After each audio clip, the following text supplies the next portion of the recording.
नमस्कार मित्रों, स्वागत है मेरे YouTube चैनल कृष्ण उपदेश में। मित्रों, ये घोर कलयुग का समय है। इस विपरीत काल में हरि भजन का जरिया है।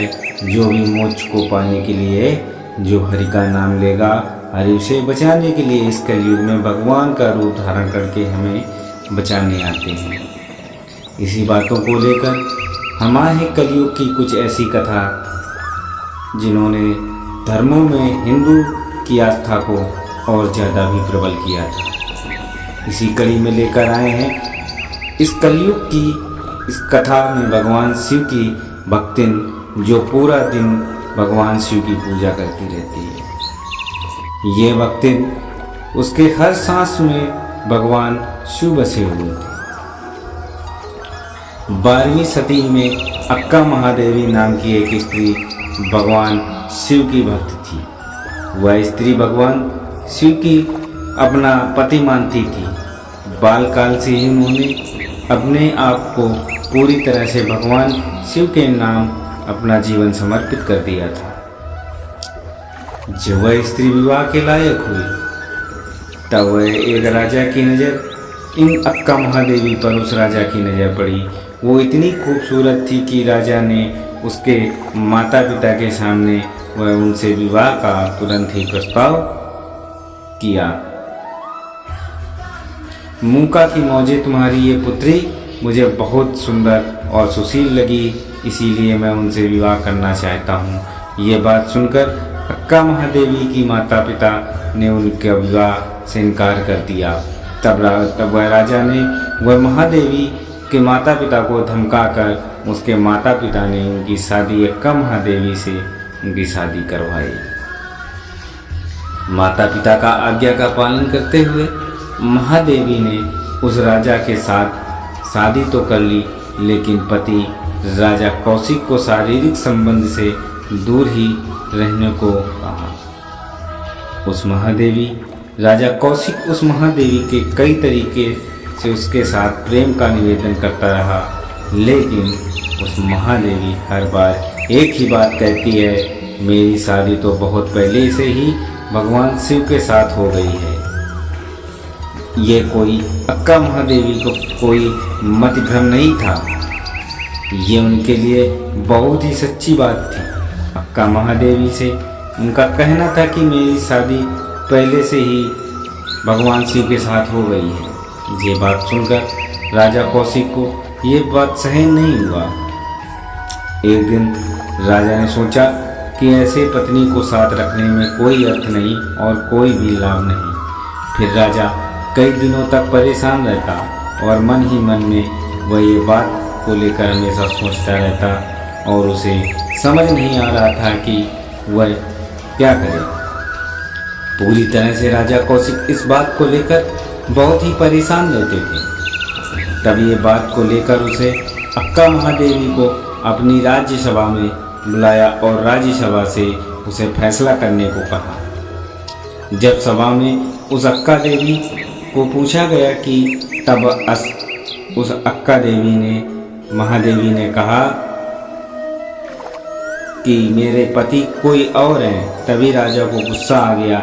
इसीलिए राजा को गुस्सा आ गया कि तब इतने में सभी राज्यसभा में सब लोगों के सामने कहा कि मेरा पति राजा कौशिक नहीं बल्कि मेरे पति कोई और हैं। इस बात को लेकर राजा को गुस्सा आ गया। 800 साल पहले किस राजा को इस बात से सहन नहीं करनी पड़ती थी कि कोई आम बात नहीं थी। समाज में इन सभी बातों का सामना करना कोई आसान नहीं था।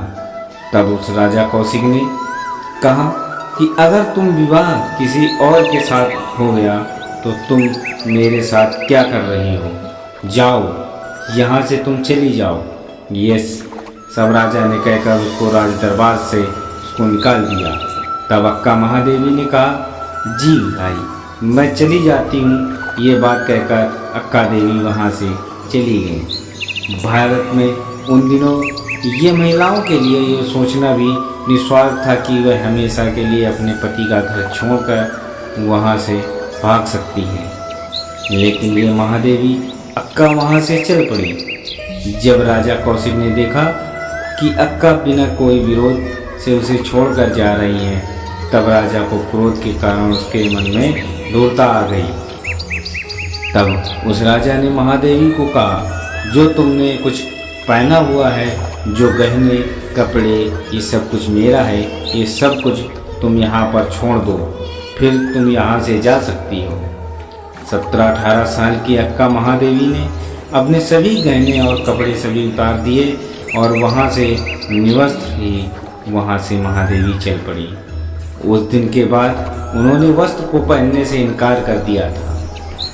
तब उस महादेवी बहुत से लोगों ने समझाया और उन्हें वस्त्र पहनने के लिए कहा, क्योंकि उनसे हम और तुमको भी बहुत परेशानी हो सकती है। लेकिन उस महादेवी ने इस सभी बातों को ध्यान नहीं दिया। तब वह घने जंगलों से होते हुए वह कर्नाटक के विदार जिले में से एक कल्याण जगह पहुंच गई। कर्नाटक का वह शहर भगवान शिव के नाम से बहुत ही प्रसिद्ध था।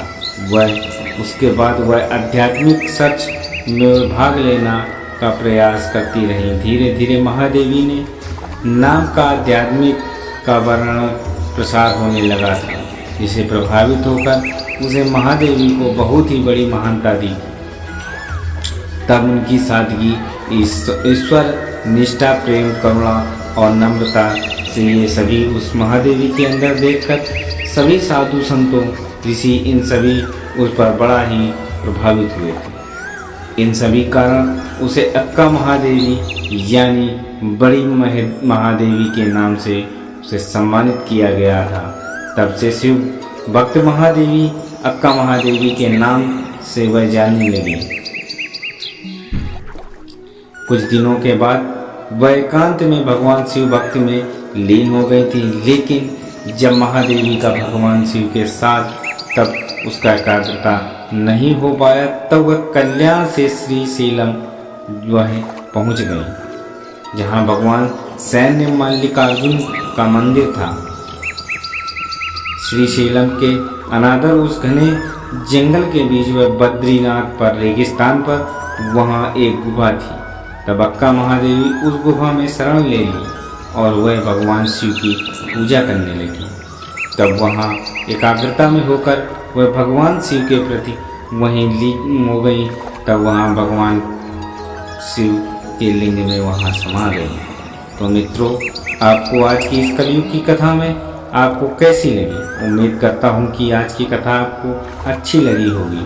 तो दोस्तों, हम आपसे फिर मिलते हैं ऐसे ही कलयुग की कथाओं के साथ। अगर वीडियो अच्छा लगा हो तो लाइक और सब्सक्राइब और शेयर करें। जय श्री कृष्णा, जय श्री शंभुनाथ की। नमस्कार दोस्तों।